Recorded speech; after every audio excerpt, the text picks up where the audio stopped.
बिस्मिल्लाहिर्रहमानिर्रहीम अस्सलाम वालेकुम दोस्तों की हाल ने खरीत नाल हो ठीक ठाक हो। अल्लाह ताला तुहानू सलामत रखे जी।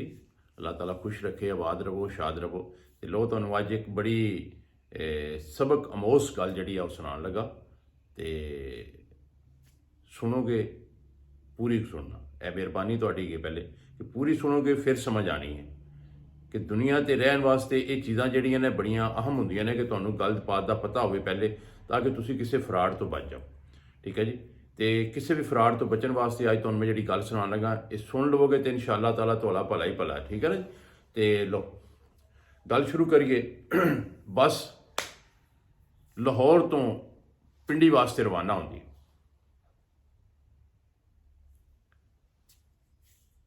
जिसले बस लाहौर तो बाहर निकलती है तो एक साहब जेडे तकरीबन फ्रंट सीट दे बैठे सन वो खड़े होंदे ने। एजड आदमी, उम्र तकरीबन 70-75 साल, खूबसूरत दाढ़ी, बेहतरीन लिबास, पग शग बनी है, खड़ा होके सवारियों को मुखातब करता है कि दोस्तों मेरी एक गल सुनो। तमाम दोस्त जोड़े ने बस च बैठिया सवारियां वो हल तवज्जो करदियां ने। तो पहली गल जी करता वह कहता है कि मैं कोई मंगन वाला नहीं हाँ, कोई बेकारी नहीं हाँ, इस वास्ते परेशान होने की गल नहीं है। मैं सिर्फ तुहाडे नाल एक गल शेयर करना चाहना, तो मेरी गल नूं जरा गौर नाल सुनना, तुहाडी मेहरबानी है। लोग जिस वे वो हल मतवजा होए तो उन्हें कहा कि मैं एक बहुत बड़ा जिमीदार हाँ,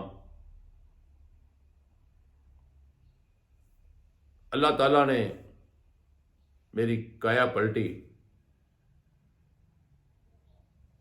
मेरे मामलात खराब होने शुरू हुए। मैं फैक्ट्री ओनर भी सा, मेरी फैक्ट्री च अग लग जाती है। जिस वे मेरी फैक्ट्री च अग लग गई तो मैं बहुत परेशान सा कि मेरी फैक्ट्री च अग लग गई। जिस वे तो मैं तकरीबन दिवालिया हो गया। फिर अल्लाह का करना, मैं खैर अपनी हिम्मत नहीं हारी, कोशिश जारी रखी कि मैं किसी तरह फिर एक बारी दोबारा इस दुनिया के नाल चलन जोगा हो जाऊं। लेकिन अफसोस कि अल्लाह ताला ने मैनू दूसरे इम्तिहान च पा दिता। तो वह इम्तिहान ये सी कि मेरे घर दे विच अग लग जाती। अग लगी तो की होया कि मेरे तमाम अफराद, मेरी बीवी बच्चे, मेरे तमाम जड़े जी सन वो सारे जल के खराक हो गए, इस दुनिया फानी तो रुखसत हो गए। तो मैं कला तनहा जिहड़ा कि मेहनत मजदूरी करने वास्ते घरों बाहर सा बच जाना। तो एक मेरी है बेटी नाल बैठी हुई बच्ची एक नूं उठा के उन्हें मुखातब किया, तवज्जो दिलाई कि ए मेरी बेटी जिहड़ी पढ़ने वास्ते यूनीवर्सिटी च गई सी, ए बच गई। दोस्तों हुण मसला ये आंदा है कि मेरे बाजू कट्टे गए, मेरे पुत्र मर गए, मेरे कोल कुछ नहीं रह गया, मेरे मामलात खराब हो गए। मेरी एक है बच्ची है, एक मैं हाँ। मैनू अल्लाह पाक ने एक नवे इम्तिहान च पा दिता है कि मैं कैंसर का मरीज हाँ। डॉक्टर ने मैनू कहा कि तेरी जिंदगी जी है चंद दिन की है। हुण मैनू सिर्फ एक फिक्र जी है खाई जाती है कि इस बच्ची का की बनेगा। तो मैं तुहाडे दोस्तां नूं सिर्फ एक रिक्वेस्ट करना चाह रहा कि खुदारा कोई नेक दिल इंसान किसी कोल अगर मेरी इस बच्ची दे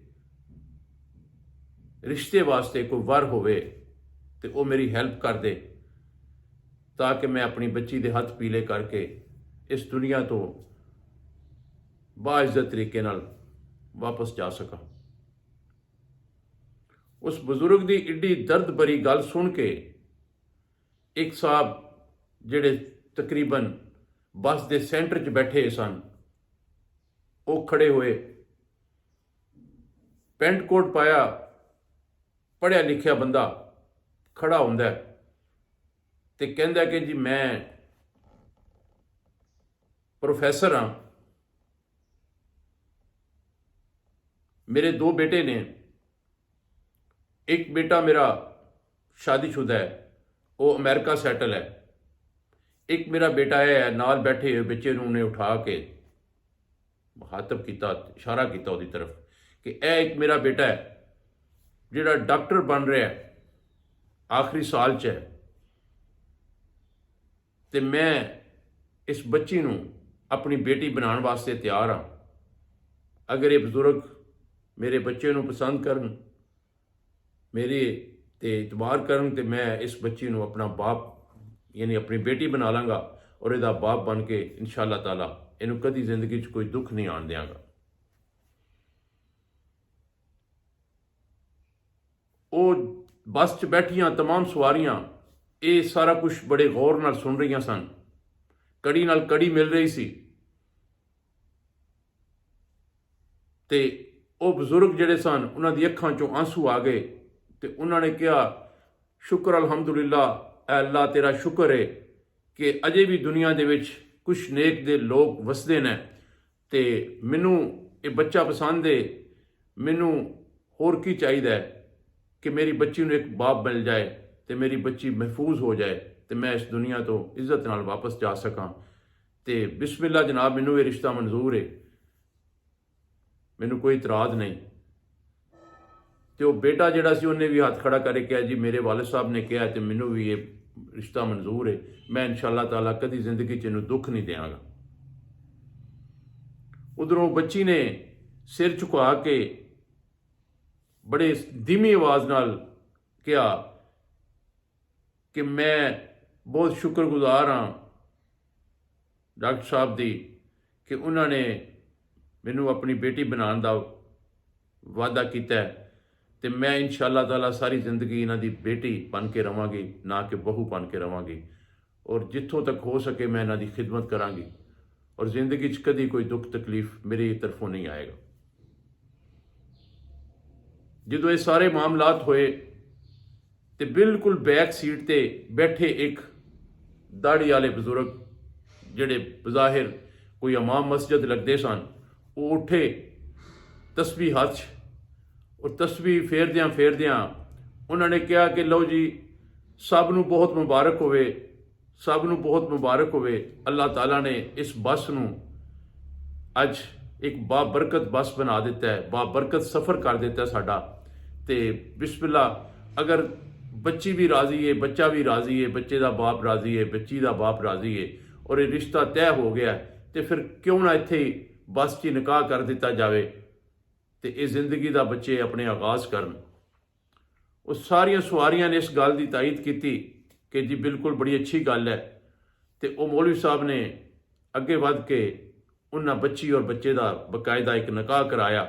सारिया सवारियां बड़े तजस्सुस दे नाल ये सारा कुछ देख रहे सन। निकाह तो बाद एक मजदूर टाइप आदमी जिहड़ा बस च बैठा है सी, वो उठदा है ते अपना बैग खोलदा है, बैग खोल के उहदे चों एक डब्बा कढ़दा है, ते कहंदा कि जी मैं मेहनत मजदूरी करना, ते मेहनत मजदूरी करके महीने बाद घर जाईदा है, ते मेरे छोटे छोटे बच्चे ने, ते मैं उन्हां वास्ते यह मठियाई हमेशा लैके जाना, ते चूंकि हुण एडा बाबरकत काम जिहड़ा है बस च होया है, सुन्नते नबवी निकाह होया है, ते मैं चाहना कि यह जिहड़ी मठियाई है मैं भी कोई इस नेकी दे काम च हिस्सा पा लवां, ते यह मठियाई जिहड़ी है मेरी तरफों जनाब सारे मूँह मिठा करो।